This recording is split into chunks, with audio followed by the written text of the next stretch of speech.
साधु शास्त्र की अगर आपने बात मानी है तो अपने पास ही आपके साथ सारे रिसोर्सेस प्रकट हो जाएंगे। आप अपने आप ही सब कर डालेंगे, आपके द्वारा हो जाएगा। चुपचाप निमित्त बन जाना चाहिए। हाँ, अपने आप ही सारी व्यवस्था कर दी जाएगी। तो हम भौतिक आकलन से संसारी व्यक्ति सोचता है आप लोग 7 महीने में इतना खर्च करते हैं, कहाँ से आता है? उनके आकलन से फेल हो जाएगा, वो उनका दिमाग क्रैश कर जाएगा। आप लोग इतना प्रसाद खिला रहे हैं, इतना कर रहे हैं, उतना कर रहे हैं। उनको लगता है क्योंकि उनकी दृष्टि से जो हम कर रहे हैं उनको लगता है ये तो कोई भौतिक एक्टिविटी है। हाँ?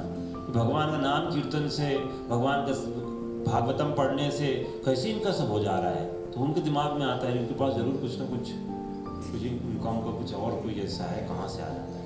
बट दे डोंट अंडरस्टैंड कि भौतिक आकलन से नहीं हो सकता है आध्यात्मिक सेवा। तो भगवान की जो सेवा में लगा हुआ है, भगवान उसका सारा योग क्षेमम वहां में हम सारी योग में जो भी आपको भक्ति योग में जो जो जरूरत होगी भगवान उसको सारा पूर्ति करते हैं। और सिर्फ पूर्ति ही नहीं करते हैं, जो आपके पास है उसकी रक्षा भी करते हैं। तो भगवान तीसरे जैसे वो हम जब 12वें अध्याय के 9वां अध्याय में है, तो 9वें अध्याय के जब हम महात्म्य में पढ़ते हैं गीता के, तो उसमें श्लोक ये आता है कहानी कि वो ब्राह्मण के घर में बेचारे के ज़्यादा था नहीं, तो वो यही जब श्लोक पढ़ रहा था योग क्षेमम वहां में हम, तो उसको लगता है ये क्या है, गलत लग रहा है, कुछ गड़बड़ी है इस श्लोक में। मैं तो भिखारी हूँ, अर्जुनाचार्य मैं तो भिखारी हूँ, मेरे पास कुछ है नहीं। कहते योग क्षेमम वहां में कुछ प्रॉब्लम है इस श्लोक में, तो इसे काट देते हैं, श्लोक को काट देते हैं। एक एक श्लोक भगवत गीता भागवतम का पर्सन है, वो बहुत ही वो रूप है भगवान का। भाई भगवत गीता भगवान का स्वरूप है। हाँ, भगवान का, जैसे भागवतम भगवान का स्वरूप है, तो भगवान से शब्द निकला हुआ है। भागवतम को तो स्वरूप बोला जाता है। तो आप अगर भागवतम को चोट पहुंचा रहे हैं मतलब भगवान के स्वरूप को चोट पहुंचा रहे हैं। इसलिए बहुत सुंदर तरीके से भगवत गीता भागवतम रखा होना चाहिए। ये नहीं कि कहीं पर भी गंदी जगह में रख दिया। हाँ, कहीं पर भी बेचारा, कहीं पर भी हमने उसको, कहीं पर कुछ सोचते नहीं है हम। ये सब चीज़ों को हमें बहुत सोचना पड़ेगा। ये दिखाता है हमारी चेतना को। अब मान लीजिए जो हमारा कमरा ही गंदा रहेगा तो भगवद गीता भागवतम साफ स्थान में कैसे रखोगे? पूरा गंदा ही वो हमारी जो डेस्क है जहाँ पर हम सामान रखना भयानक गंदा है कि कहाँ रखोगे? जहाँ भी रखोगे गंदा ही है। हाँ, तो इसीलिए तो जो वो उसको काट दिए अर्जुनाचार्य, तो भाई बाद में थोड़ा गए मार्केट, थोड़ा बाहर गए, ब्राह्मण है तो कुछ कर्म तो करने हैं। तो थोड़ी देर बाद उनके में ठक ठक हुआ, टक टक, हरे कृष्ण माता जी, हरे कृष्ण माता जी, माते माते, ऐसा आवाज आ रहा है। तो देखा तो वहाँ पर कोई ब्राह्मण पुत्र 2 थे, कृष्ण बलराम ब्राह्मण पुत्र के रूप में आए।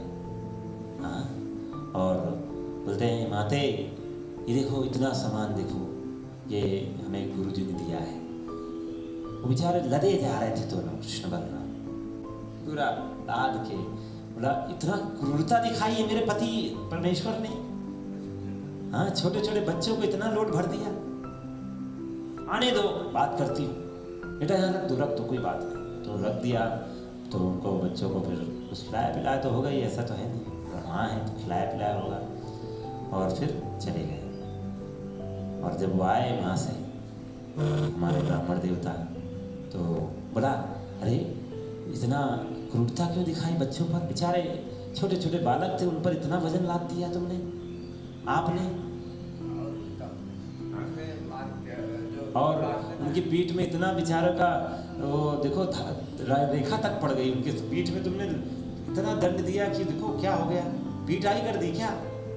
तो उनका दिमाग खत्म किया।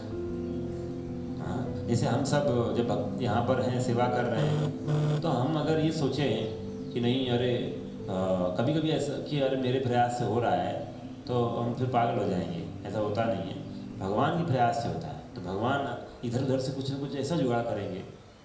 और उनकी कैलकुलेशन है, उनकी शक्तियाँ उनकी बस इशारे मात्र से काम करती हैं, उनकी इच्छा मात्र से सारा काम होता है। हाँ, आप अपना दिमाग लगाओगे कैसे हुआ तो पागल हो जाओगे। तो वो अभी सोच रहे हैं अरे ये कैसे हो गया, तो कैसे हो गया। तो बाद में उनको पता चला मुझे श्लोक काटा था, बहुत बड़ा पाप किया था उसने, उन्होंने बहुत बड़ी गलती कर दी, भूल हो गई उनसे। उनको रियलाइज हो गया कि भगवान स्वयं चलकर कृष्ण बलराम सारा जो जो गृहस्थी में जरूरत था उनका उनके घर पे लाद के गए, देकर गए। ये है इस चैप्टर की महात्म्य की महिमा। तो इसीलिए हम सबको बिल्कुल निर्भीक हो जाना चाहिए। हम सब सोचते हैं अरे मेरा सिक्योरिटी क्या होगा, मेरा आगे फ्यूचर क्या होगा, सब छोड़ देना चाहिए सोचना, चुपचाप शरणागति कर देना चाहिए गुरु वैष्णव पर। कभी फेल नहीं होगा ये। हाँ, कभी आप फेल नहीं होंगे वो लोग, क्योंकि भगवान की जो सेवा करता है वह, क्योंकि भगवान अच्युत है, कभी फेल नहीं होते अपने भक्तों को उनकी रेसिप्रोकेशन करने में। अरे जब कर्मियों का जो भगवान के पास जाता है इच्छा से, वो फेल नहीं होता, उसकी पूर्ति भगवान कर देते हैं। तो भक्त की इच्छाओं को भगवान कैसे नहीं पूरा करेंगे, तो हो ही नहीं सकता है, कभी नहीं हो सकता है। हाँ, बड़े से बड़े मटेरियलिस्टिक वो भी जाते हैं बांके बिहारी में, वृंदावन में, तो उनको भी भगवान दे देते हैं। हाँ, लो, हाँ, दे देते हैं भगवान, और खुशी खुशी भगवान के साथ जुड़ते हैं। हाँ, भगवान उनको खूब देते हैं। जाके भगवान कहते हैं लो फूलों का बंगला बांके बिहारी दिया आपकी कृपा में, आपके चरणों पे फूलों का बंगला है मेरी तरफ से। भगवान उनके घर पे हाँ रुपयों का बंगला से सजा देते हैं, तिजोरी रुपयों से भर देते हैं। आनंद आ गया रुपयों का तिजोरी सुन के। तो ऐसे ही तो भगवान के पास जो इच्छा से जा रहा है, भौतिक कामना से जा रहा है, उसको ही भगवान कृपा कर रहे हैं। भक्त जो भगवान के पास बिना किसी स्वार्थ के जा रहा है, उसको भगवान कैसे नहीं देंगे। तो हमें जरा सा भी लेश मात्र भी डाउट, संशय नहीं होना चाहिए किसी भी तरह का भगवान की शरण लेने में। जगन्नाथ, एक बार जगन्नाथ बलदेव सुभद्रा महारानी, जगन्नाथ बलदेव की कहानी आती है पुरी में कि वो कैसे वो भक्तों के लिए, वो अपने एक भक्त था राजा, उनके लिए लड़ाई किए थे जाके कृष्ण बलराम, दोनों योद्धा बन के लड़ाई किए थे। और जब वो दोनों घोड़े से चले तो रास्ते में अरे भूख लगी है, तो लस्सी और ये माखन सब था, तो कोई माते थी, कोई तो था दुकानदार था, बोला पिया था पूरा अच्छे से पिया जगह कृष्णा बलराम ने, जगन्नाथ बलदेव ने, और बोला भाई चलने लग गए। बोला पैसा पीछे आएगा राजा देगा, बोल देना कि 2 आए थे, उनके सैनिक हैं हम भाई। और चले गए और पूरा युद्ध जीत लिया, सब हो गया, कंप्लीट कोड हो गया। और फिर वो राजा जब आता है तो राजा को रोक लिया, पैसा कौन पिया भाई? 2 आए थे, 2, एक श्वेत वर्ण एक कृष्ण वर्ण। ऐसा तो कोई सैनिक हमारे, हमने तो आज तक अपॉइंटमेंट किया था, भर्ती किया था, लेकिन ये 2 तो नहीं किए भाई, 2 को छोड़कर तो किया है। थोड़ा याद करिए, कभी तो किया होगा। तो बाद में उनको समझ में आ जाता है, अरे तो इस तरह से ये ऐसे तो कृष्ण बलराम है, कृष्ण जगन्नाथ ऐसे हमारे पास हैं। अरे इनकी महिमा को समझना चाहिए। हाँ, जब से जगन्नाथ बलदेव सुभद्रा महारानी आए हैं, सारा चीज़ें अपने आप ही व्यवस्थित हो रही हैं। अरे पूरी सृष्टि को धारण किए हैं, और हम जब उनकी सेवा में लगे रहेंगे तो वो हमारी सेवा, हमारी मदद नहीं करेंगे। अरे उन्हीं के लिए तो हम हैं। हाँ, तो निर्भीक होकर जो भी दिल की बात रखनी होती है जगन्नाथ बलदेव सुभद्रा महारानी के पास रखिए। हाँ, अपनी प्रार्थना करिए, अपना प्रयास से कुछ नहीं होने वाला है। इनके पास आइए, अपनी समस्या है, बहुत भौतिक कामना है, जिनके पास आके प्रार्थना करिए कि हे जगन्नाथ, आप मेरे अंदर कृपा करें, ये सब जो भावना है चली जाए। हाँ, आपके अंदर सेवा का मन नहीं, धाम में रुचि नहीं आ रहा है, प्रार्थना करिए कि हे जगन्नाथ, पूरा सृष्टि आपका, पूरा ब्रह्मांड, कोटि कोटि ब्रह्मांड में आपका नाम लिया जा रहा है। हाँ, वैकुंठ में आपका नाम लिया जा रहा है, गोलोक वृंदावन सब जगह आपका नाम लिया जा रहा है। एक मैं ही एक अभाग्यशाली हूँ, दुर्भाग्यशाली हूँ जो आपका नाम ढंग से नहीं ले पा रहा हूँ। कृपा करिए प्रभु, कृपा करिए। तो इस तरह से ये बैठे हुए हैं कि हमारे जैसे दुष्ट लोग जाएं उनके पास कृपा मांगने के लिए। नहीं, हम कह रहे हैं नहीं नहीं नहीं, दूर से प्रणाम है, नहीं, तो प्रार्थना लेने के लिए आए हैं वो हमसे हमारा ध्यान रखने के लिए आए हैं।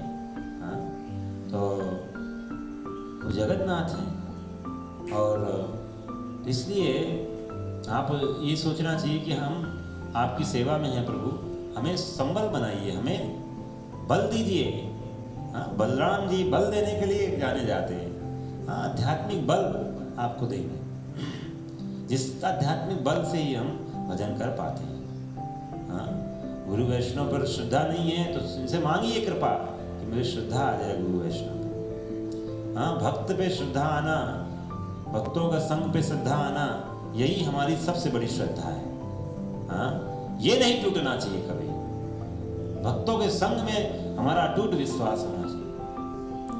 वो अगर टूट गया तो सब खत्म हो गया। जैसे बोलते हैं ना, if character is lost everything is lost. तो अगर ये चला गया, हमारा भक्तों से, गुरु वैष्णव से अगर हमारा श्रद्धा नहीं है तो हमारा सब कुछ खत्म हो जाएगा। जगन्नाथ पे श्रद्धा कहाँ से आएगी? जगन्नाथ पे श्रद्धा ऐसे नहीं आती है। कोई डायरेक्ट जगन्नाथ जी पे श्रद्धा नहीं दिखा सकता है जब तक गुरु वैष्णव पर श्रद्धा नहीं होगी। तो जो भगवान बोलते हैं उद्धव को, जो मेरा भक्त है, अर्जुन को बोलते हैं, अर्जुन को, जो मेरा भक्त है वो मेरा भक्त नहीं है, जो मेरे भक्त का भक्त है वो मेरा भक्त है। ये बोलता है नहीं मैं आपका भक्त हूँ प्रभु, वो ढोंगी है, पाखंडी है।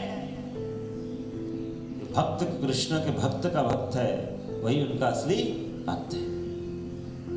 बहुत लोग सोचते हैं हमें भक्त की क्या जरूरत है। अरे भक्त नहीं होगा तो भक्ति तो कोसों दूर रहेगी आपसे, कोसों कोसों दूर आपके पास। हाँ, हरि बोल। प्रार्थना करो जगन्नाथ से कि नींद क्यों आ जाती है जब मैं भागवतम सुनता हूँ। प्रार्थना करना चाहिए, हर चीज की प्रार्थना करो। हाँ, हमारा इतना लेयर्स ऑफ लेयर्स इग्नोरेंस है। तो इसीलिए यहाँ पर प्रभुपाद बोल रहे हैं कि किसी तरह की भी, भक्त कह रहे हैं मुक्ति की इच्छा भी नहीं करता है। मुक्ति, हाँ, चरणों, मुक्ति चरणों पर बैठी रहती है भक्तों की। कहती है मेरे पर चरण रख लो अपने, भगवान और भक्त उसके ऊपर पैर रख के जाते हैं भगवत धाम के लिए। मुक्ति भी इच्छा नहीं है। ये जो सोचे संसार वाले बोलते मुक्ति चाहिए, मुक्ति चाहिए। अरे मुक्ति के बाद आती है भक्ति। मुक्ति वाला जो सोचता है मुक्ति हो जाएगी तो जन्म मृत्यु बुढ़ापा बीमारी से मुक्त हो जाऊंगा, अरे ये मुक्ति क्या वैल्यू है। भक्त कहता है मुझे ये मुक्ति सिर्फ नहीं चाहिए, मुझे आपकी सेवा चाहिए। सेवा, सेवा में मुक्ति अपने आप घुसी होती है, अलग से लेने की जरूरत नहीं होती है। जो भगवान की सेवा करता है वो तो हमेशा मुक्त है, मुक्त आत्मा है वो। क्योंकि जो भगवान का भक्त है वो यहाँ पर भी भगवान की सेवा करता है और भगवान के धाम में जाकर भी भगवान की सेवा करता है, कोई अंतर नहीं है। इसलिए प्रभुपाद जैसे भक्त वो इस संसार में भी आते हैं तो उनकी सेवा चलती रहती है, सेवा नहीं रुकती है। प्रभुपाद बोलते हैं ऐसा कभी समय नहीं आया था जब मैं कृष्ण को भूला हूँ। हमारा ऐसा होता है, हमारा ऐसा उल्टा होता है। ऐसा कोई समय नहीं है भगवान को याद किया हमने। सुबह दिया गया है जिम्मेदारी की 2 घंटे जब करके याद करो, वो भी नहीं हो पाता है ढंग से। भागवतम सुन रहे हैं वो भी नहीं सुन पा रहे हैं, याद नहीं आ पाता, सो जाते हैं। हर तरह से हमारी अज्ञानता है, हमें जो टाइम टेबल हम नहीं फॉलो कर पाते। तो प्रभुपाद हर समय भगवान को याद किए। तो ये मुक्ति के ऊपर है भक्ति। हाँ, समझ लेना चाहिए, सब घुस जाना चाहिए दिमाग में हमारे। जो संसार वाले मुक्ति मुक्ति करते हैं, मुक्ति तो बस हाथ जोड़कर खड़ी है भक्त के सामने। भक्त उसकी तरफ देखता भी नहीं है, कोई इंटरेस्ट नहीं है, नॉट इंटरेस्टेड। हाँ, नॉट इंटरेस्टेड। लिखता है। तो फॉर्म भरते हैं ना, तो फॉर्म में आता मुक्ति चाहिए, नॉट इंटरेस्टेड, नहीं चाहिए। तो इस तरह से मुक्ति को भी ताक पर रख सकते हैं भक्त। और फिर शुरू होता है, फिर शुरू होता है, ताक पर रख सकते मतलब रिजेक्ट कर देते हैं, रिजेक्ट।